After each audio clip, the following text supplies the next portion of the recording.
अस्सलाम वालेकुम नाज़रीन, डिबेट में भली कार मां आहियां जी मेज़बान साहिबा। प्रोग्राम में गुफ्तगू कंदासीं ईरान ऐं अमरीका जी जंगबंदी, उन खां पोइ हिन वक़्तु पैदा थींदड़ हिकु भेरो ॿीहर छिकताण ऐं आबने हुरमुज़ में गैर यकीनी वारी सूरत हाल। मुस्तक़बिल छा आहे अमुन ॻाल्हियुनि जो ऐं हिन वक़्तु मिडिल ईस्ट जे अंदरि जेका तशवीश नज़र अचे पई ॿीहर हमलनि जे नतीजे में, इन हवाले सां अमरीका हिन वक़्तु ॿीहर धमकी ॾिनी आहे त ईरान अगरि आबने हुरमुज़ खे ॿीहर कंट्रोल करण जी कोशिशि कई त हमलनि जो सिलसिलो ईअं ई जारी रहंदो। इन खां अलावा ईरान पारां बि सख़्तु रद्दअमल ज़ाहिर कयो वियो आहे ऐं ईरान जो चवणु आहे त हर हमले जो भरपूर जवाबु ॾिनो वेंदो। इन खां अलावा नाज़रीन, मिडिल ईस्ट जे अंदरि जेके ईरान पारां जवाबी हमला कया विया आहिनि, उन हवाले सां बि हिन वक़्तु काफ़ी ॻणती वारी सूरत हाल आहे ऐं आबने हुरमुज़ जे अंदरि सामूंडी जहाज़नि ते हमलनि जे नतीजे में जेका बंदिश थी आहे हिकु भेरो ॿीहर, उन खां पोइ आलमी मार्केट में तेल जा अघु उहे ॿीहर वधी रहिया आहिनि। इन सॼी सूरत हाल ते गुफ़्तगू कयूं था।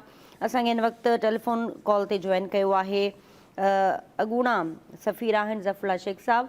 इन खां अलावा स्टूडियो में मूंसां गॾु मौजूदु आहिनि फारूक मोराई साहब ऐं फ़ोन कॉल ते असांखे जॉइन कयो आहे शकील नाइक साहब। तव्हां टिनिनि महिमाननि खे आउं भली कार चवंदसि। ज़फ़रुल्ला शेख साहब, हिन वक़्तु MOU खां पोइ असां ॾिठो त ॿिन्हिनि मुल्कनि हिकु भेरो ॿीहर हमलनि जो सिलसिलो शुरू करे छॾियो आहे। मुस्तक़बिल जे हवाले सां अक्सर तव्हां सां प्रोग्राम्स में डिस्कशन रही आहे त मुस्तक़बिल छा आहे हिन पीस टॉक्स जो। हिन भेरे जेके ही ॻणती वारी सूरत हाल त ॾिसूं पिया असां शहीद आयतुल्ला ख़ामनई जी आख़िरी रस्मुनि जे हवाले सां बि, अमरीका छो हिकु भेरो ॿीहर जंग तरफ़ वधियो ऐं जॾहिं त MOU में ॿिन्हिनि धुरियुनि मुतफ़िक़ा तौर ते सिग्नेचर बि कई ऐं 14 नुक़्तनि ते इतफ़ाक़ खां पोइ मामिलो अॻिते बि वधियो। तव्हां छा था सम्झो त ॿीहर हमलनि जो सबबु छा आहे? महिरबानी, तव्हां दावत ॾिनी। असल में ॾिसो, हिन मिडल ईस्ट में जेकी छिकताण आहे उहा त सालनि खां वठी हली रही आहे, ख़तमु कोन थी आहे। जॾहिं खां ॿी आलमगीर जंग बि ख़तमु थी, वरी जेको कोल्ड वॉर बि ख़तमु थी वई, उन खां पोइ बि जेको सिलसिलो आहे उहो हले पियो। उहो इन करे इन शइ ते बि हले त सोल सुपर पावर अमेरिकन्स चाहिनि पिया त सिर्फ़ु अमेरिका जो हुजे, ऐं थी वियो आहे, इन में कोई शक न आहे। असल में पोइ जॾहिं सोल सुपर पावर थियो त हुननि हिकिड़ी स्ट्रेटेजी कई। तव्हांखे यादि हूंदो 80 खां वठी ग्रेटर इसराइल जो प्रोजेक्ट शुरू थी वियो ऐं उन खां पोइ 80 में तव्हां ईरान इराक जी वॉर बि यादि हूंदी तव्हांखे। उन खां पोइ सॼो जेको आहे कुवैत खे वरी इराक टेक ओवर कयो, वरी अमेरिकन जॉर्ज बुश जेको आहे हुनखे छॾाए कुवैत खे वापसि कयो। अहिड़ी तरह घणियूं डेवलपमेंट्स थियूं। मतिलबु मुंहिंजे चवण जो आहे त हिन कुवैत मिडल ईस्ट में बाहि ॿरियल आहे ऐं ॿरे थी, पर इहा जेकी शुरू थी उनजो ऑब्जेक्टिव सिर्फ़ु हिकिड़ो हुयो त मिडल ईस्ट ते कंट्रीज़ ते जेको पहिरियों थोरो हीअं अञा कंट्रोल अमेरिका जो पूरो न हुयो, उहो इन्फ्लुएंस करणु चाहिनि पिया, नंबर 1। नंबर 2, इसराइल खे जेको आहे उते सेट कयो वञे ऐं इहो जेको आहे ग्रेटर इसराइल जे लिहाज़ खां उते टेरिटरी बि ॾिनी वञे, उनखे डी यूरे रिकॉग्नाइज़ बि कराइजे ऐं फ़लस्तीनियुनि खे नंढड़ो कोई हैदराबाद जेतिरो हिसो ॾिनो वञे ऐं उन खां पोइ इन्फ्लुएंस बि हुजे। ऐं टियों हुननि जो पर्पज़ इहो आहे त मिडल ईस्ट जेको आहे अमेरिका जो तमामु वॾो मार्केट आहे हथियारनि जो। Hundreds of billions of dollars जेके आहिनि उते थियूं आहिनि, हाणे बि थियूं आहिनि। तव्हां ॾिठो हूंदो कतर, सऊदी अरेबिया, सॼो थियो। त हुननि चोथों जेको ऑब्जेक्टिव आहे त जीअं चाइना मथे उभरी आयो आहे त उनखे कंटेन करण जे लाइ हुननि पंहिंजो चयो त असां इन्फ्लुएंस कयूं, ईअं न त वरी चाइनीज़ उते तमामु घणा इन्फ्लुएंस करे वञनि। पंजो, रशिया जेको आहे जंहिंजी थोरी चेल भॻल आहे हाणे, पर रशिया वरी आहिस्ते आहिस्ते उथे पियो त वरी उहे वरी उते इन्फ्लुएंस न करे वञनि। ऐं पंजो ऐं मोस्ट इम्पोर्टेंट वन त मुस्लमान हिकु प्लेटफॉर्म ते न अचनि। ऐं छहों, ईरान। हाणे चऊं था इन ते इहे जेके सभु शयूं जेके मां अर्ज़ु कयूं, इहो मां पंहिंजी एनालिसिस आहे, जो मुंहिंजो पंहिंजो तजुर्बो जेको आहे। ऐं इन में छा थियो त हाणे हिननि स्टार्ट किथां वरिती, 1967 में अरब इसराइल वॉर शुरू थी वई। हाणे हुन में वॾी हिस्ट्री में कोन वेंदासीं, शायदि टाइम तव्हां वटि एतिरो कोन हुजे। उन खां पोइ हलंदे हलंदे हलंदे अख ॿूट हलंदो हलंदो इसराइल बि अची वियो, ॿियो थियो इराक ईरान वॉर थी, काफ़ी जुलूस थिया। उन खां पोइ कोल्ड वॉर जॾहिं ख़तमु थी त सीरिया जेकी आहे ऑलमोस्ट अमेरिका जे कंट्रोल में अची वई, इन्फ्लुएंस में अची वई। मतिलबु त पहिरियों त रशियन इन्फ्लुएंस में हुई, छो जो जॾहिं बशार अल असद हलियो वियो त उहो उन्हनि जो रेंज ख़तम थी वई। हाणे जेको प्रेसिडेंट आहे उन्हनि जे इन्फ्लुएंस में आहे ऑल्दो। पोइ हिननि चयो त हाणे जेको आहे इसराइल खे इस्टेब्लिश कयो वञे। इसराइल खे इस्टेब्लिश कयो, उहो उन जा यूएई सां सफ़ारती तालुकात थी विया, बहरेन सां थी विया, सूडान सां कुझु मुस्लमान मुल्कनि सां थी विया, इजिप्ट जॉर्डन उहो थी वियो, इसराइल जी एम्बेसी टर्की में बि अची वई, इसराइल जी एम्बेसी मोरिटेनिया में बि अची वई। ऐं अहिड़ी तरह इसराइल जे इन्फ्लुएंस खे वधाइण में उहो बिज़ी हुया। इन विच में हमास जो जेको आहे उहो अटैक थियो उनजे मथां, 2 साल अॻु में हिन जे मथां इसराइल जे मथां क्लब में, तव्हांखे यादि हूंदो। उतां पोइ जो इहा कहाणी शुरू थी त इहो सिलसिलो विच में रहियो। ऐं पोइ हमास जेको हुते हुयो त जेको जिन खे अमेरिकन्स कॾहिं रिकॉग्नाइज़ न कयो आहे, पोइ हुननि नेतन्याहू उन्हनि एतिरो कयो त हाणे हिननि खे नाहे छॾिणो। काफ़ी प्रिजनर्स न रखिया हमास, उहे वापसि न पिया ॾियनि। नेतन्याहू ओपनली चयो त जेकॾहिं प्रिजनर्स ॾियो त जेसिताईं न ॾींदो तेसिताईं असां वॉर कंदासीं। पोइ हाणे उहा हुनजी ग़लती हुई मुंहिंजे ख़्याल खां। भई ॾिसो, प्रिजनर्स तव्हां रखिया आहिनि, उनजी जाइ ते 80,000 फलस्तीनी माराए छॾियऊं। जेकॾहिं उहो चुप करे ॾियनि हा, ठीकु आहे बाबा, तव्हांजा प्रिजनर्स आहिनि, हे वठो, काई वजह तव्हां असांखे फलस्तीनी जेके आहिनि असांखे ॾियो। स्वाप थींदो आहे न, ईअं जंगनि में बि थींदो आहे। पर हुननि न कयो, हुननि जो न कयो त हुनजी क़ीमत हुननि खे तमामु वॾी ॾियणी पई। ऐं उन में अॼु ॾिसो था गाज़ा जी हालत छा आहे, हुन डिटेल्स में कोन वेंदुसि। उन खां पोइ हाणे असल में हिन एरिया में जॾहिं अमेरिकन्स ॾिठो त हाणे असल में मेन प्लेयर केरु आहे? मेन प्लेयर आहे ईरान। ईरान जी प्रॉक्सीस केरु आहिनि? लेबनान नंबर 1, ऑफकोर्स गज़ा जेको एरिया हो जेको सॼो हुयो। उन खां पोइ हुसीस बि आहिनि जेके यमन में आहिनि, कुझु पॉकेट्स सऊदी अरेबिया में बि आहिनि, मां रहियो हुते 4 साल मां बि रहियो आहियां। अहिड़ी तरह कुझु पॉकेट्स कुवैत में बि आहिनि।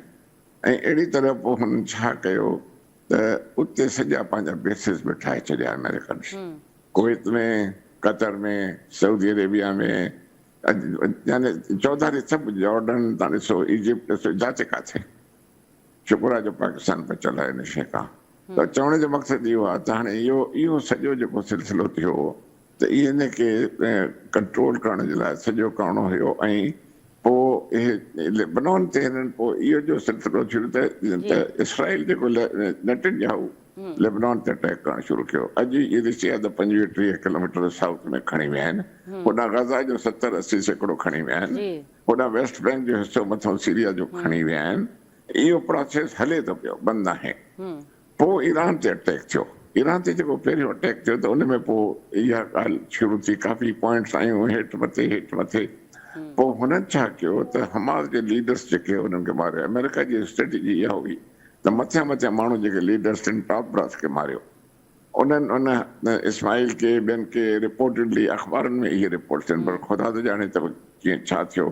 पर उन खां पोइ जेको आहे ख़ोमेनाई जे मथां बम्बार्डमेंट थियो आहे त ओपन सीक्रेट आहे। उनजे मथां त उनजा टॉप ब्रास काफ़ी मिलिट्री जा, सिविल जा उहे माण्हू हुआ, समूला हेॾा हिज़बुल्लाह हो, सभई मरंदा विया। त हुननि चयो त शायदि हुननि जो पोइ एफर्ट इहा हुई त स्ट्रेटजी त रिजीम चेंज थी वेंदी, जेकी न थी। न जो थी त हिते उते ट्रम्प वारनि जॾहिं ॾिठो त हिते असां कमज़ोर थी विया आहियूं थोरा, ऐं ईरान जेको स्ट्रांग हुयो, जो अनएक्सपेक्टेडली हिननि खे ख़बर बि न हुई त थी सघे थो। ऐं कीअं न हुननि खे सपोर्ट, चाइना जी न हूंदी हुननि खे सपोर्ट, रशियन जी सपोर्ट न हूंदी, अकेलो त कोन पियो वेड़े। त हिते छा थियो त हुननि चयो त भेण असां हारायूं था पिया, फेस सेविंग छा कयूं, हाणे काॾे वञूं। हिते पोइ छा थियो, इहे ॻाल्हियूं शुरू थियूं। ईरान चयो त मुंहिंजियूं पॉइंट्स हेतिरियूं, अमेरिका चयो त मुंहिंजियूं पॉइंट्स हेतिरियूं, ईरान चयो त असांजा फ्रोज़न फंड्स ॾियो, हीअं कयो, लेबनान ते अटैक न कयो, वग़ैरह वग़ैरह। पाकिस्तान हिते अची वियो माशाल्लाह हिन रोल में। पाकिस्तान चयो, पाकिस्तान खे बि इहो आहे त मतिलबु भेण जेको नुक़सानु थो थिए अरबनि जो, ऐं ईरान बि हुते बेसिस ते अटैक थो करे, त पाकिस्तान खे असांजी उहो फ़िक्र लॻे त हिन जो असरु पाकिस्तान ते बि थींदो। पोइ असां कुझु अरब मुल्कनि जेको आहे हिनखे चयोसीं पंहिंजो प्रेसिडेंट ट्रम्प खे त बाबा तव्हां ॻाल्हियूं कयो। हलंदे ॻाल्हि MOU साइन थी वियो पाकिस्तान में। MOU खां पोइ सीज़ फायर थी। सीज़ फायर 2 महीननि लाइ थी। हलंदे हाणे जेकी तव्हां ॻाल्हि कई, हाणे उन ते था अचूं, उहो जेकॾहिं अञा थोरी ठाप रही थिए त ख़ोमेनाई जो जनाज़ो वग़ैरह हले ई पियो। त अमेरिकन्स चयो त उन दौरान में असां कुझु न कंदासीं। इहो वाक़ई अमेरिकन्स चयो, हिन में कोई शक न आहे। पर हे 2 जहाज़ वरी रिसेंटली जेके उन्हनि ते फायर थिया आहिनि जी इहो जेको आहे हिकिड़ो कतर जो फ्लैग हो, ॿियो जेको आहे सऊदी जो फ्लैग हो। हाणे उहो स्ट्रेट ऑफ हॉर्मज़ असल वञी हाणे बीठो आहे, उन ते ॻाल्हि वञी बीठी आहे त उहो अञा थोरा इस पैसेज मां वञनि पिया ऐं पंहिंजो जेको आहे हाणे उते उन्हनि ते फायर कंहिं कयो आहे कंहिं करायो आहे, इहे 2 वॾा सुवाल आहिनि। ठीकु पर हाणे अमेरिकन चयो त ईरानियुनि करायो आहे त उते जेको आहे उन्हनि हिकदमि अमेरिकन जेको आहे 70-80 ॼणनि ते हमिलो करणु शुरू करे ॾिनो।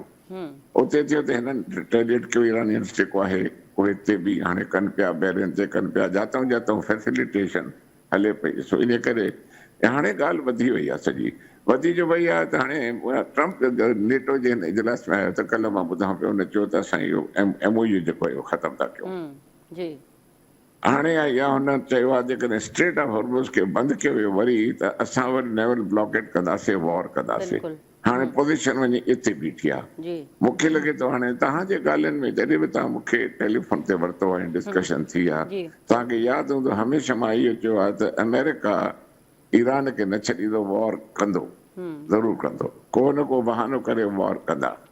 त चवण जो मक़सदु आहे हाणे इलेक्शन थी अचनि अमेरिका जूं, इलेक्शन मूंखे लॻे थो त इलेक्शन्स ताईं अख ॿूट हल्की फुल्की ईरान खे कमज़ोर कंदा रहंदा, मारींदा, वरी हीअं कंदा, वरी वेहंदा, वरी न कंदा। असल में फ़ैसिलो थींदो इलेक्शन्स खां पोइ। जेकॾहिं ट्रम्प खटे थो पोइ त तमामु वॾो अटैक कंदो हुननि जे मथां, थी सघे थो हुन खां पहिरियों बि करे, पर जेकॾहिं वरी उन इलेक्शन्स जेको आहे हारायूं पोइ त वरी मां सम्झां थो वॉर न थींदी, पोइ वॉर ख़तमु। डेमोक्रेट्स जेके हुन जे अगेंस्ट में आहिनि, छो जो तव्हांखे पाण ख़बर आहे अमेरिका में लोकली पब्लिक बि हिन जे ख़िलाफ़ु आहे, ट्रम्प जी पॉपुलरिटी बि हेठि अची वई आहे ऐं रिपब्लिकन्स खे ॾाढो फ़िक्र आहे हिन शइ जो। पब्लिक पुछे थी तव्हां अटैक छो कयो जॾहिं तव्हां इहा वर्चुअली जंग हाराई आहे, तव्हां सां न को यूरोप साथ ॾिनो न को नेटो साथ ॾिनो। हाणे इहो नेटो जे कॉन्फ्रेंस में बाक़ाइदे ट्रम्प एडमिट कयो, चई त मूंखे ॾाढो ॾुख आहे जो नेटो असांखे साथ ॾिनो, असां ट्रिलियंस ऑफ डॉलर्स ॾिना आहिनि नेटो खे। त चवण जो मक़सदु आहे त जेको ओवरऑल हाणे एनालिसिस आहे, हिकु सिट में ॿुधायां त अमेरिका एक्सरसाइज़ आहे इसराइल वारी, ऐं हे जेको सॼी मां तव्हांखे ऑब्जेक्टिव इन करे बैकग्राउंड ॿुधायो, इहो पोइ ते कोन हटंदो, ठीकु कंटिन्यू रहंदी। ठीकु आहे। अच्छा फारूक साहब तव्हां कीअं था ॾिसो जीअं ज़फ़रुल्लाह शेख साहब माज़ी जे तनाज़ुर में मौजूदा सूरत हाल खे डिस्कस कयो ऐं हिन वक़्तु ॿिन्हिनि मुल्कनि जे विच में जेका कशीदगी आहे, तव्हांखे छा थो लॻे त हीअ जंग ईअं ई हलंदी रहंदी या पोइ अमरीका ईरान ॿई वापसि ॻाल्हियुनि जी मेज़ ते ईंदा ऐं इन MOU खे अॻिते वधाईंदा? शेख साहब तमामु तफ़सील सां सॼी ॻाल्हि ॿुधाई त भई जेको आहे सो अमरीका जेको आहे सो ईरान खे न छॾींदो। उनजी वजह इहा आहे त ईरान बि पंहिंजी ज़िद ते आहे। ईरान बि ज़ाहिर आहे हुनखे पंहिंजे अवाम जे साम्हूं हुकूमत खे जेको आहे ॾेखारिणो आहे, पंहिंजी ताक़त ॾेखारणी आहे। ऐं जेको ईरानी वज़ारत ख़ारजा जो जेको तर्जुमान इस्माइल बकाई साहबु, उहो उन चयो त भई जेको आहे सो तमामु जेको आहे वॾी हिकिड़ी जेको आहे असांजो मुआदो में मुश्किलात हुयूं, पहाड़ जहिड़ियूं जेको विच में जेको मामलात हुआ, लेकिन जेको आहे सो असांजी घणनि ॻाल्हियुनि ते मुफ़ाहिमत थी वई। लेकिन हिकु ॿ टे ॻाल्हियूं जेके अहिड़ियूं आहिनि जंहिंजे करे जेको आहे मुफ़ाहिमत न, असांजो जेको मामिलो न पियो ठहे, जंहिंमें आबनाए हुरमज़ आहे ऐं उन खां अलावा जोहरी, उहो अमरीका जो चवणु इहो त जोहरी जेको रचाव जेको यूरेनियम आहे उहो असांजे हवाले कयो वञे, ऐं जेका इंटरनेशनल एटॉमिक एनर्जी जेका कमीशन आहे उहा जे मुआइनाकार उहे ईंदा ऐं उहो जेको आहे सो यूरेनियम असांजे हवाले कयो वञे, जंहिंजे करे हिननि ॿिन्ही जेको आहे मुल्कनि जे दरमियान जेको आहे सो पाण में जेको आहे इन ॻाल्हि ते अञा ताईं जेको आहे सो शदीद इख़्तिलाफ़ हलियो पिए। उन खां पोइ जेको आहे सो जॾहिं त जेको आहे सो अमरीकी नायब सदर JD वेंस चयो त भई जेको आहे सो असांजो जेको आहे पहिरियों सभिनी खां पहिरियों जेको असांजो मुतालबो हो त ईरान जेको आहे सो एटमी हथियार न रखंदो, न को जेको आहे सो इन सिलसिले में जेको रचाव वारो यूरेनियम जेको आहे उहो बि न रखंदो, ऐं उहो एटम बम ठाहिण जा आलात बि न वठंदो। लेकिन असां ॾिठो त जेको आहे सो ईरान इन ॻाल्हि जे लाइ बिल्कुलु तयारु कोन्हे ऐं उन में आमादगी ज़ाहिर उहो बिल्कुलु न पियो करे त असां जेको आहे जोहरी हथियार न ठाहींदासीं। लेकिन ईरान जो चवणु इहो आहे त भई जेको आहे सो असां जेको आहे जोहरी जेको अदम फैला जे जेके मुआदे ते दस्तख़त कयो आहे ऐं उन जे करे असां शहरी मक़सदनि जे लाइ मेडिकल मक़सदनि जे लाइ यूरेनियम जो रचाव करे सघूं था। ऐं इन ॻाल्हि ते जेको आहे ॿिन्ही जेको आहे ईरान ऐं अमेरिका जे दरमियान पहिरीं खां ताओ ऐं ॿिए पासे जेको होॾे सूरत हाल हुई त भई जेको आहे सो ईरान जो चवणु इहो आहे त आबनाए हुर्मुज़ मां जेको जहाज़ गुज़रंदो उहो पेशगी इतलाह ॾींदो ऐं जेको न ॾींदो असां उन ते हमिलो कंदासीं। उन करे जेको आहे जॾहिं जहाज़नि ते हमिलो थियो जिन पेशगी इतलाह न ॾिनो त उन खां पोइ जेको आहे सो अमेरिका बि इन ते हमिलो कयो आहे ऐं कल्ह राति बि हमिलो थियो आहे जंहिंमें 14 खां वधीक माण्हू शहीद थिया आहिनि ऐं 80 खां वधीक ज़ख़्मी आहिनि। त इन में जेको आहे सो ईरान जो जेको पार्लियामेंट जो स्पीकर ऐं चीफ जेको मुज़ाकरातकार बाकर कालिबाब चए थो त जेको अमेरिका खे जेको आहे असां इन जारियत जो ज़रूरु जवाबु ॾींदासीं ऐं इन जो जेको आहे सो जेको असांजो जेको वाशिंगटन जेको असांजे मथां धौंस ऐं धांधली जे ज़रिए जेको पंहिंजी जेको ॻाल्हियूं ॼमाइणु चाहे थो असां उहे कॾहिं बि करणु कोन ॾींदासीं। हुन इहो बि चयो त भई जेको आहे ईरान खे जेको आहे सो इन्हनि जेको हमलनि जो जवाबु ॾियणो पवंदो।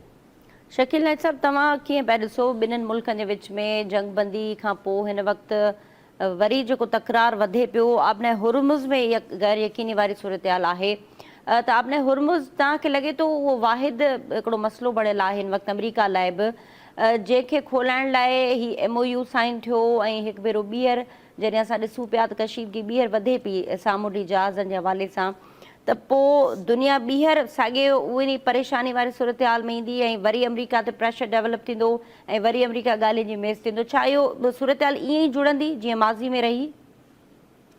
ॾिसो, इनमें जेका अहम ॻाल्हि आहे उहा इहा आहे जेका साईं ज़फ़रुल्लाह साहिबु चई जी त जॾहिं मां हुन में हिकिड़ो सिर्फ़ु इज़ाफ़ो इहो करणु चाहींदुसि त हीअ जंग शुरू कई इसराइल आहे। इसराइल जी ॻुझी एजेंसी मूसाद चयो असीं जेकॾहिं आयतुल्लाह खामनई खे शहीद कंदासीं त उते रिजीम चेंज थी वेंदी, हुकूमत चेंज थींदी, इस्लामी हुकूमत जो ख़ात्मो ईंदो, करोड़े माण्हू रोडनि थींदा ऐं असांजो आदर भाव कंदा।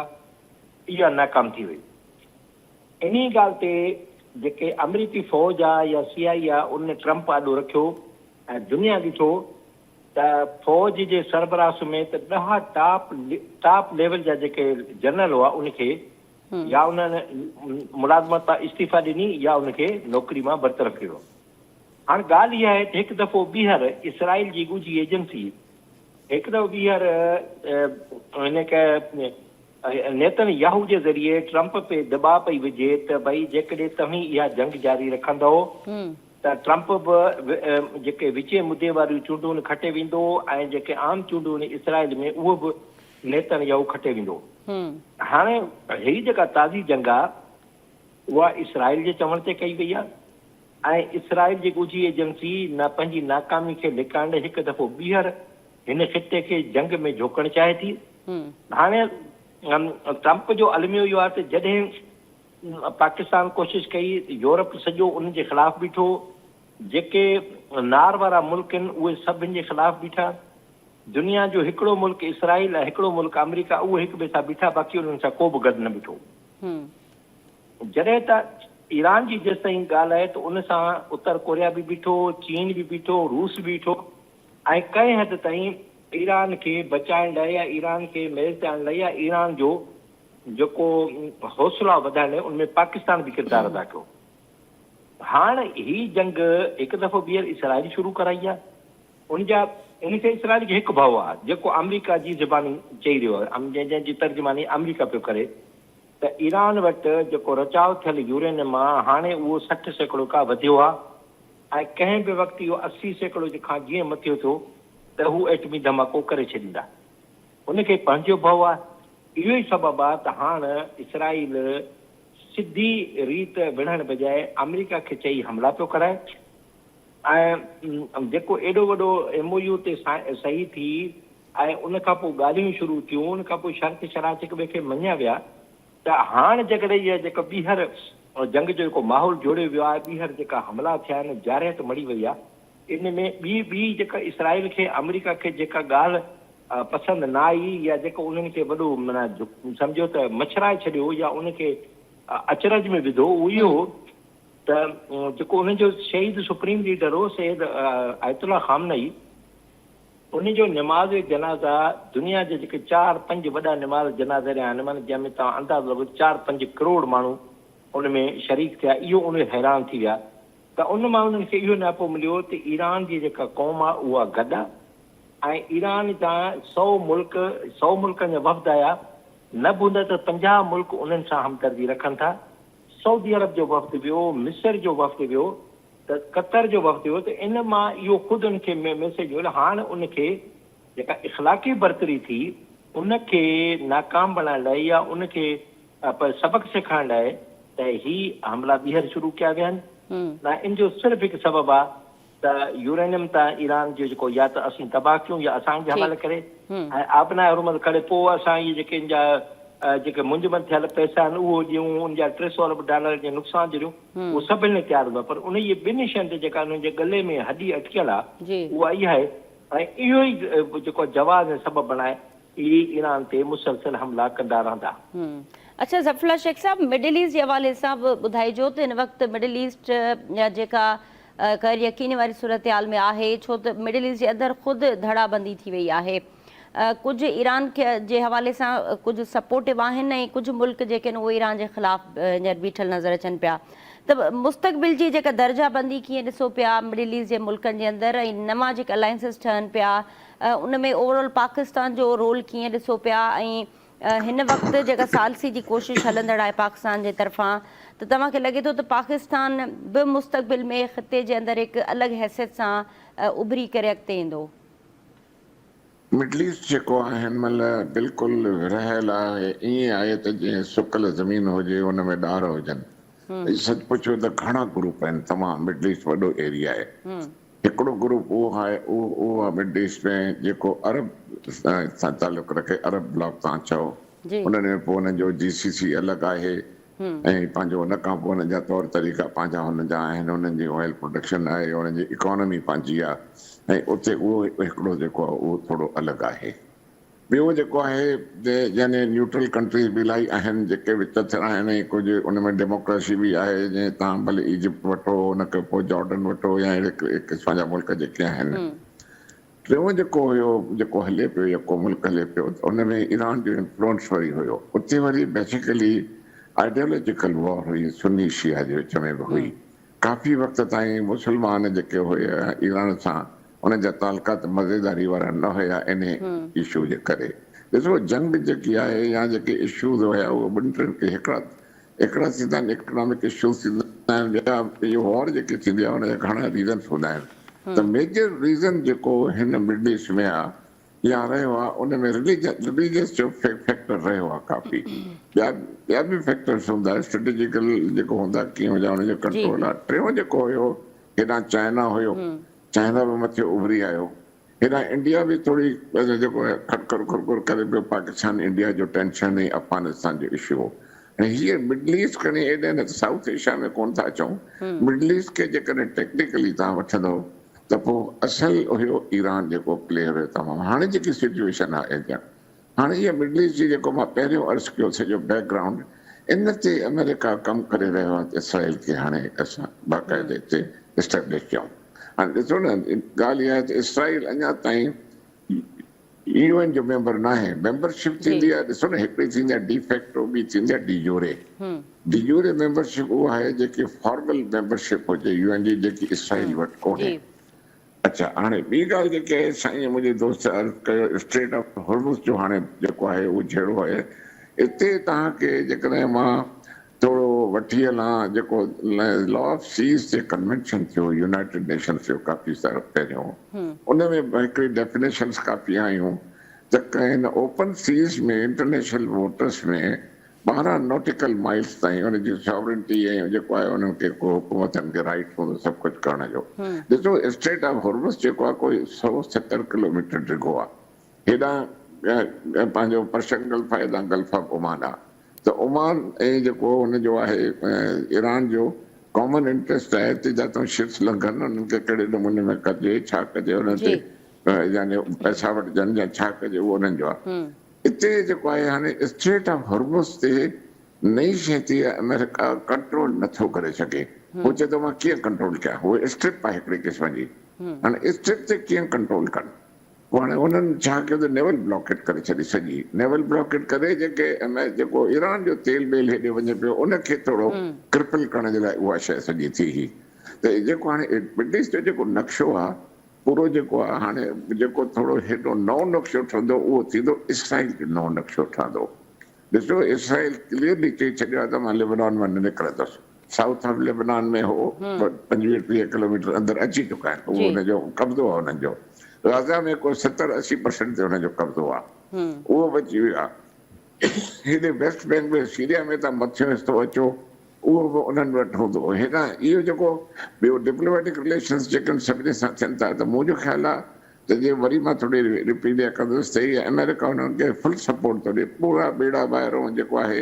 हाणे मां थोरो जेकॾहिं लिंक कयां, इहो मुंहिंजो पंहिंजो पर्सनल ख़्यालु आहे। तव्हां जेकॾहिं हिस्ट्री में वेंदव त उस्मानिया दौर में त रुॻो लड़ायूं घणो करे रिलीजियस बेस ते हुयूं, मुस्लमानों हुननि जे विच में हुयूं, ईसाइनि जे विच में, यहूदियुनि जे विच में 500 सालनि जो दौर हुयो।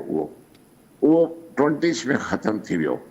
पोइ एफर्ट इहा हुई वेस्ट जी त बाबा मुस्लमाननि खे हिकु प्लेटफॉर्म ते आणिजो। उहो मां तव्हांखे रिपीट कयो आहे, पहिरियों बि ॿुधायो आहे। मिडल ईस्ट जो नक्शो जेको आहे बदिलियल आहे, पर मां सम्झां थो त हाणे उहो नओं शेप वठंदो इसराइल जे एस्टेब्लिशमेंट खां पोइ। ठीकु आहे ज़फ़रुल्लाह शेख साहब, वरी महिरबानी तव्हां वक़्तु ॾिनो ऐं ओवरऑल ईरान अमेरिका जी जेका माज़ी जे तनाज़ुर में सूरत हाल ॿुधाई। नाज़रीन, प्रोग्राम में गुफ़्तगू जो सिलसिलो जारी आहे, हिते मुख़्तसिर ब्रेक वठूं था, असां सां गॾु रहिजो।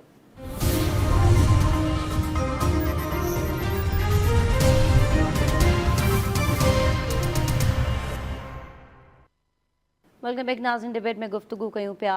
वज़ीर आज़म शहबाज शरीफ़ हिकु ॾींहं जे दौरे ते कोयटा पहुतो ऐं उते नेशनल एक्शन प्लान जे हवाले सां सूबाई एपेक्स कमेटी जे इजलास में हुन शिरकत कई आहे। उनखां अलावा फील्ड मार्शल आसिम मुनीर बि उन में शिरकत कई। बलूचिस्तान जे अंदरि जेका ओवरऑल दहशतगर्दी जी जेका सूरत हाल आहे उन ते गुफ्तगू कई वई, उनजो जाइज़ो वरितो वियो ऐं ईंदड़ मुस्तक़बिल में अहम फ़ैसिलनि जे हवाले सां बि ॻाल्हि ॿोल कई वई आहे। इन ओवरऑल सूरत हाल ते गुफ़्तगू लाइ असांखे हिन वक़्तु वीडियो लिंक ते जॉइन कयो आहे पाण दिफ़ाई तजिया निगार आहिनि, उनखां अलावा lieutenant general retire Moinuddin Haider असांखे जॉइन कयो आहे। उन्हनि सां गुफ़्तगू कंदासीं ऐं बलूचिस्तान ऐं ओवरऑल पाकिस्तान जे अंदरि जेका दहशतगर्दी जी सूरत हाल आहे उन ते उन्हनि जो व्यू पॉइंट वठंदासीं। सर, बहुत शुक्रिया, आपको वेलकम कहेंगे शो में। किस तरह आप देख रहे हैं आज एपेक्स कमेटी का इजलास हुआ है और नेशनल एक्शन प्लान के हवाले से जैसे हमने देखा कि उस पर इम्प्लीमेंटेशन में कुछ खदोखाल थे, कुछ बीच में एक पेज पे हुकूमतें नहीं थी और उस पर सही से अमल दरामद ना होने की वजह से जो दहशतगर्दी के जो कार्रवाइयाँ हैं वो बढ़ गई मुल्क के अंदर। और जैसा कि आज वज़ीर आज़म शहबाज शरीफ साहब ने भी फरमाया कि आज जो मुल्क के अंदर दहशतगर्दी है उसमें हमारा हमसाया जो है वो उसमें इन्वॉल्व है। तो आपके हिसाब से किस तरह आप देख रहे हैं मुल्क के अंदर दहशतगर्दी की जो सूरत हाल है, उसको काउंटर करने के लिए हमारी स्ट्रेटजी को आप किस तरह देख रहे हैं, और इसके अलावा मुल्क में दहशतगर्दी के खात्मे के हवाले से हमारे इक़दामात को आप कैसे देख रहे हैं? जी, ये पाकिस्तान में ख़ुसूसन सूबे अपना KPK और सबसे ज़्यादा बलूचिस्तान में जी ये शोरिश है या अमन अमान की सूरत हाल है या टेररिज्म है, ये कोई नई बात नहीं है। इसको बहुत साल हो गए हैं, बहुत से नेशनल एक्शन प्लान बने हुए हैं और बहुत से उस पर इम्प्लीमेंटेशन होती रहती है। ताकत का इस्तेमाल बढ़ता जा रहा है, साथ साथ टेररिज्म भी बढ़ता जा रहा है। और थोड़ी बहुत इसमें कमी आई थी ईरान और जो इसकी US और इसराइल की लड़ाई थी, तो उसके बाद से जो पिछले हफ्ते जो ये हालात पेश आए हैं ये बड़े तशवीशनाक हैं कि उनका टारगेट जो है ज़्यादातर फौज है, स्काउट्स है, हमारे FC जो है, पुलिस है और सरकारी अदारे हैं। और पहले तो इनके इक्का दुक्का कोई वाकयात होते थे, अब तो ये कोऑर्डिनेटेड अटैक्स हैं कि एक में 3-3 जगहों के ऊपर ये बहुत बड़ी बड़ी नफरी के साथ आ रहे हैं और उनको पकड़ रहे हैं और मार रहे हैं। और इनके सामने जो बहुत ज़्यादा कैजुअलिटी नुकसान हो रहा है हमारी लॉ इन्फोर्सिंग एजेंसीज का। और हैरानी की बात है कि वो क्या वजह है कि वो सही मुकाबला नहीं कर पा रहे हैं। दूसरा ये है कि ये लोग BLA के जो बोलते हैं कि हम जंग आज़ादी लड़ रहे हैं या जो कुछ भी, लेकिन ये तो अपने बार दफ़ा अपने जो होते हैं बेचारे बेगुनाह सिविलियंस, उनको भी मार रहे हैं। और बात जो लोग इनके सूबे में काम करने आते हैं, और बहुत से काम ऐसे हैं जो बलूची खुद करना पसंद नहीं करते, जिस तरह बाल काटना या दूसरे हैं, तो उनको चुन चुन के मारते हैं आइडेंटिटी कार्ड देख कर के कहाँ की उनकी सुकूनत है, कहाँ के रहायशी हैं। तो ये तो खतरनाक बातें हैं। और क्या हम अपना प्लान इतने सालों में अब तक फाइनलाइज नहीं कर चुके हैं कि इससे किस तरह मौसर तरीके से निपटा जाए, जो कि जिससे पूरा मुल्क तशवीश में मुब्तला है।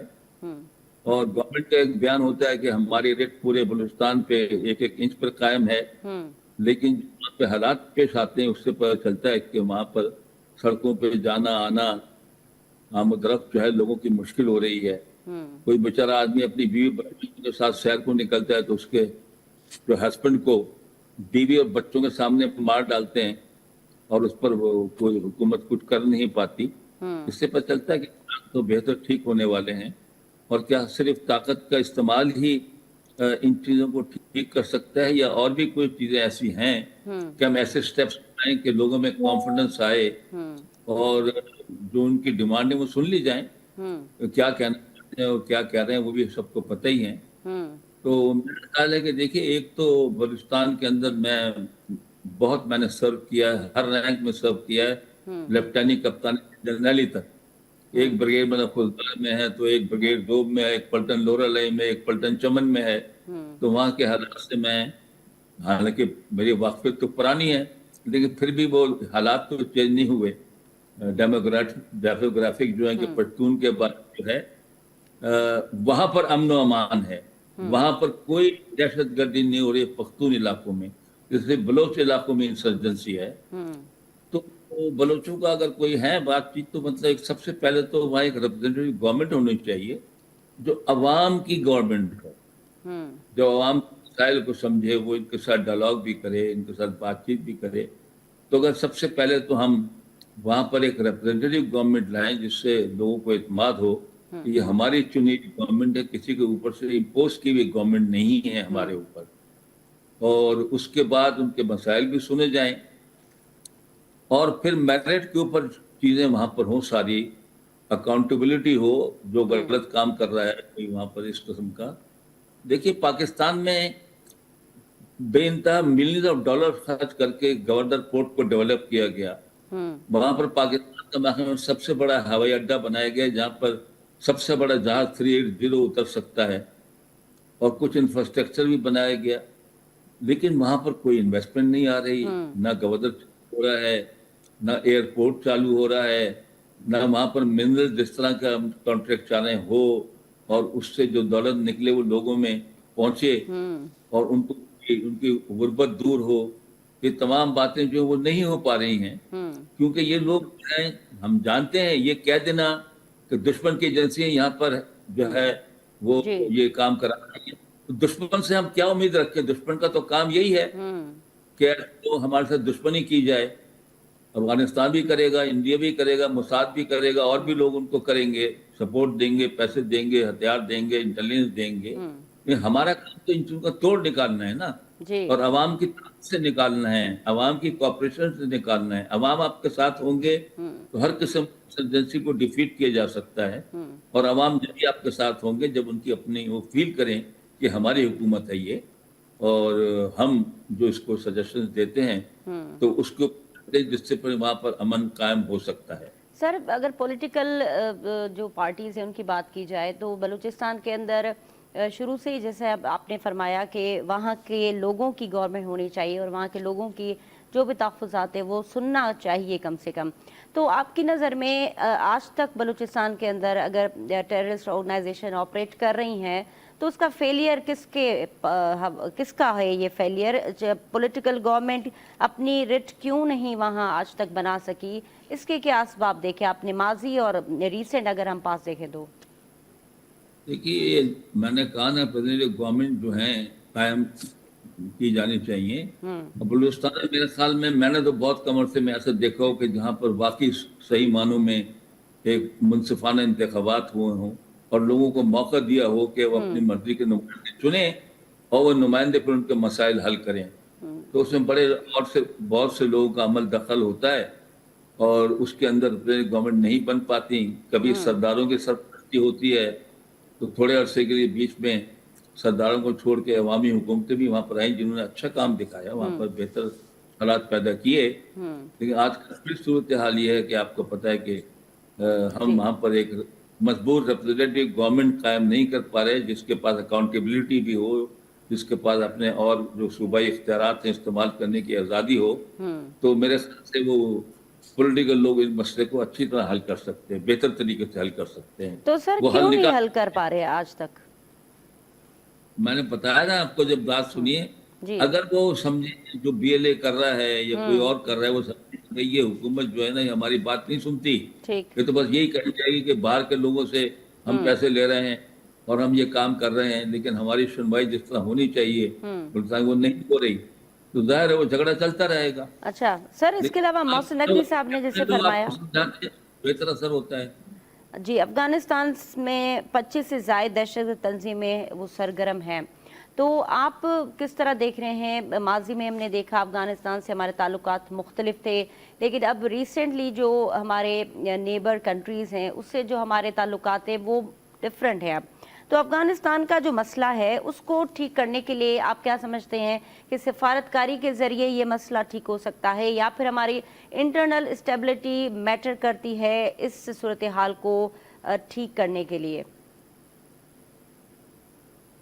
ہماری انٹرنل اسٹیبلٹی کا اتنا تو نہیں ہے پاکستان میں, تو آپ کو پتہ ہے سیاست میں تو بدو نظر آتے رہتے ہیں, اتار چڑھاؤ آتا رہتا ہے, تو اس سے تو افغانستان کی صورت پہ بہت فرق نہیں پڑنا چاہیے. لیکن یہ بات سوچئے کہ پچھلے 40 سال سے یا اس سے اوپر افغانستان میں جنگ ہی ہو رہی ہے. جی, پہلے سوویت یونین وہاں پر گئی, پاکستان نے کھل کر ان کا ساتھ دیا امریکہ کا اور افغانستانیوں کی مدد کی. تو اس زمانے میں پھر وہ چلے گئے, تو کچھ عرصے بعد وہاں امریکن وار آن ٹیرر لے کر آ گئے, نیٹو ملک کو چڑھا کر ان کے اوپر لے آئے. تو کتنے سال سے یہ کام 40 سال سے ہو رہا ہے. وہاں کا کلچر سوچئے کس طرح تبدیل ہوگا, ہر کسی کے پاس ہتھیار آ گئے. جی, پہلے سوویت یونین ہتھیار چھوڑ کے چلا گیا, اور پھر امریکہ جو ہے وہ کئی بلین کے ہتھیار چھوڑ کے چلا گیا جو ان کے ہاتھ لگ گئے ہیں. اور افغانی جو ہے وہاں پر وہ ایک ڈیفیسٹ قسم کی اسٹیٹ ہے, جہاں پر نہ بہت ایگریکلچر ہے, نہ بہت کھانے پینے کی چیزیں ہیں, نہ بہت اکنامک ایکٹیویٹیز رہی ہیں. اور ہمیشہ سے وہ آپ کو پتہ ہے ہندوستان پہ خیبر پاس کے تھرو حملے کرتے رہے ہیں. کبھی سومناتھ تک پہنچ جاتے تھے, وہاں پہ سونا وونا مل جاتا تھا, کبھی اور اٹیک کیا, کچھ لے جا کے ادھر سے چلے گئے. تو یہ ان کا وتیرہ رہا ہے, ہمیشہ سے ایک سسٹم رہا ہے. اور وہ سسٹم یہ دو جو ہیں بڑی جنگوں میں جو 20 سال جاری رہی ہیں حصہ لیا, تو وہاں پہ ایک کلچر پھیلا ہوا ہے. وہاں وار لارڈز بن گئے ہیں جو اپنے وہاں پر ٹول ٹیکس وصول کرتے ہیں, لوگوں سے جگہ ٹیکس لیتے ہیں. اسلامی نظام کے نام پر انہوں نے عورتوں کی تعلیم بند کی ہوئی ہے, ان کے لیے نوکریاں لینے کی اجازت نہیں ہے, جس کی وجہ سے دنیا ان کو ریکگنائز نہیں کر رہی. تو اگر دنیا کے وہاں سفیروں کو سمجھاتے رہیں, بتاتے رہیں کہ باقی دنیا کے ساتھ قدم بڑھا کے چلو, تو شاید وہ چینج ہوں. لیکن اس وقت صورتحال یہ ہے کہ وہاں جو 15 16 17 جو آدمی پاور میں ہیں اور جو اقتدار میں ہیں, وہ سب کے سب ان کی ایک کوآرڈینیٹو پالیسی نہیں ہے. ہر کسی کا اپنا ایک علاقہ اور تسلط ہے, ایک علاقے پہ وہ زیر اثر ہے ان کے, اور وہ کوئی موساد سے ڈائریکشن لیتا ہے, پیسے لیتا ہے, کوئی انڈیا سے لیتا ہے, کوئی ہمارے دوسرے دشمنوں ممالک سے لیتا ہے, اور بھی نام ہے اس کے علاوہ. اور وہ پھر ان کو ٹارگٹ دیتے ہیں, وہ ان کو انٹیلیجنس دیتے ہیں کہ بھئی یہاں بلوچستان میں یہاں جاؤ, یہاں پر جاؤ اپنا کے پی کے میں یہ ٹی ٹی پی کی سرپرستی کرو, اس کی سرپرستی کرو, یہ کام کر کے آ جاؤ, پھر یہاں آ کے آرام سے بیٹھ جاؤ. اب جہاں آ کے بیٹھتے ہیں وہ جو ان کے ٹریننگ کیمپس ہیں, جو وہ جگہیں ہیں, اس پر پاکستان نے ابھی ایئر فورس کے ذریعے سے, ڈرونز کے ذریعے سے, میزائل کے ذریعے سے اٹیک کیے ہیں, تاکہ ان کو کہا جائے کہ کیونکہ آپ ہماری بات سن ہی نہیں رہے, ہم آپ کے بعد وفد بھیج رہے ہیں, ہم آپ کے ساتھ ڈپلومیٹکلی مسئلے کو سیٹل کرنا چاہتے ہیں. کبھی ہم ان کو دوحہ وہ لے کے جاتے ہیں, کبھی ان کو ہم استنبول لے کے جاتے ہیں, کبھی مکہ مدینہ ان کو لے کے جاتے ہیں. اور چائنا ان کو سمجھاتا ہے کہ نہ کرو, ابھی امن قائم کرو تاکہ یہ راستہ کھل جائے سینٹرل ایشیا کا. اپنے پاس سے آپ کے پاس جو منرل ہیں دوسرے وہ ڈیولپمنٹ کرو, عوام کی حالت تبدیل ہوگی. कोई बात मानने को सही मानों में वो हूँ हाँ ऊपर से कर देते हैं, ना कोई प्रॉपर कमिटमेंट देते हैं, ना लिखकर कोई चीज देने को तैयार है, माहिदा एग्रीमेंट करने को कि हम ये वादा करते हैं कि हमारी सरजमीन, वहां तो दोहा में तो करके आए थे, हमारे साथ नहीं कर रहे हैं। तो ये मसला चल रहा है, लेकिन ये मसला डिप्लोमेटिकली हल होगा। बॉर्डर बड़े अरसे से बंद है और उनकी अफगान ट्रांजिट ट्रेड की वजह से उनको भी परेशानियां हैं, दोनों मुल्कों का नुकसान हो रहा है। और एक और तरीका है जो आप कहते हैं दहशतगर्दी बलूचिस्तान में किस तरह कम होगी अफगानिस्तान में, उसका तरीका यह है कि एक दफा हम हिंदुस्तान से अपने ताल्लुकात ठीक करें डिप्लोमेटिकली, अपनी बॉर्डर खोलें, वीजा रजीम को इजी करें, आना जाना लोगों को शुरू हो जाए। इस तरह पहले होता था, एक जमाने में था, हिंदुस्तान में आना जाना भी था, वीजे की भी आसानी थी, पीपल टू पीपल कॉन्टेक्ट था। मुझे पता है मैं India Pakistan track two dialogue में 10 साल हिस्सा लिया है। तो जब वो अपने उनका मायदा तय पाया था हमारे वज़राए आज़म के दरमियान कि हम एक दूसरे के खिलाफ नेगेटिव प्रोपेगेंडा नहीं करेंगे झूठा, और हम एक दूसरे के खिलाफ अपनी सरजमीन इस्तेमाल नहीं करने देंगे, हम हालात बेहतर बनाएंगे, उस वक्त उन्हें हाथ खींच लिया था ऐसी दहशतगर्द तंजीमों से। तो अमन कायम होना शुरू हो गया था। तो उसका तरीका यही है कि हिंदुस्तान के साथ ताल्लुकात ठीक करें, उनके साथ ये बॉर्डर खुले, उनके साथ नेगोशिएशन में ये बात हो कि आप बराए मेहरबानी जो है इनकी सरपरस्ती छोड़ दें। जब सरपरस्ती छोड़ेंगे तो खुद ही कमजोर पड़ेंगे। ये एक तरीका ये भी है जो हमको लॉन्ग टर्म में इस्तेमाल करना चाहिए। और ये अफगानिस्तान को समझना चाहिए कि ईरान और की जंग के बाद जो हालात पैदा हुए हैं तो उनके लोग भी वहाँ पर उनको भी इस सिलसिले में इकोनॉमिकली फायदा पहुंच सकता है, उनकी बॉर्डर भी मिलती है ईरान के साथ। तो वो इस बात को सोचें अपने फ्यूचर, अपने लोगों का इस बारे में। बाकी ये है कि मैं 3 दफा मुल्ला उमर के पास मुझे जाना हुआ, मेरे हुकूमत ने भेजा जब मुल्ला उमर वहां पे थे। उस जमाने में पाकिस्तान की बहुत रिस्पेक्ट थी और पाकिस्तान के खिलाफ किसी किस्म का एक्शन लेने को किसी सूरत में वो तैयार नहीं थे, चाहे कोई उनको बहकाए कुछ भी कहे। तो मुल्ला के जमाने में तो ताल्लुक आपको पता है पाकिस्तान में हालात पीसफुल रहे। हालांकि उस वक्त 30-40 लाख अफगान महाजरीन मौजूद थे जिनको इस्तेमाल करके भी काम में इस्तेमाल में डाला जा सकता था, लेकिन बड़ी सख्ती से मुल्ला उमर ने कहा था कि पाकिस्तानी हमारे भाई हैं, उनके खिलाफ किसी किस्म का कोई ऐसा एक्शन न किया जाए कि वो नाराज हों या उनके लिए परेशानी पैदा हो। ठीक है मोइनुद्दीन हैदर साहब, बहुत शुक्रिया, आपने हमें वक्त दिया और आज के शो में आप हमारा हिस्सा रहे। फारूक साहब, मोइनुद्दीन हैदर साहब जी गुफ्तगू तव्हां ॿुधी ऐं हिन वक़्तु जेका सूरत हाल आहे बलूचिस्तान जे हवाले सां दहशतगर्दी जी, उनमें जेके परॾेही हथ आहिनि, मोहसिन नक़वी साहब बि अॼु ज़िक्र कयो उन हवाले सां, ऐं नेशनल एक्शन प्लान में जेको तय थियल आहे हिकिड़ो मामले जे हवाले सां दहशतगर्दी जे लाइ, उन जे मुताबिक़ अमल न थियण जे करे दहशतगर्दी वधी आहे। तव्हां कीअं था ॾिसो उन मामले खे? त वाकई इन जे पोयां सिर्फ़ु इहो ई हथु आहे त नेशनल एक्शन प्लान ते अगरि उनजे रूह मौजूदु अमल थिए हा त अॼु शायदि सूरत हाल मुख़्तलिफ़ हुजे हा। तव्हां इहो ॾिसो त जेको आहे सो जॾहिं रशियन जेको आहे जंग में पाकिस्तान 40 लख अफ़गानियुनि जी जेका मेज़बानी कई ऐं सॼे पाकिस्तान जे कुंड कुर्छ में जेको अफ़गानी मौजूदु हुआ, जिन खे जेको आहे जॻहियूं ॾिनियूं हुयूं, जिन खे सहूलियतूं ॾिनियूं हुयूं। ऐं ॿी तव्हांखे हिकिड़ी मदद जी ॻाल्हि इहा ॿुधायां त हींअर जेके पाकिस्तान जे ख़िलाफ़ु जेको हू ॻाल्हाइनि पिया था या जेके पाकिस्तान जे ख़िलाफ़ु जेका ज़हर जेको पंहिंजे वात मां हुननि जे निकिरे पियो, उहे सभु लीडर जेके आहिनि उहे पाकिस्तान जे मदरसनि में पढ़ियल आहिनि ऐं पाकिस्तान में ई रहिया आहिनि। हाणे उते वञण खां पोइ हू पाकिस्तान जे ख़िलाफ़ु ॻाल्हाइनि पिया ऐं इंडिया जी मेज़बानी कनि पिया।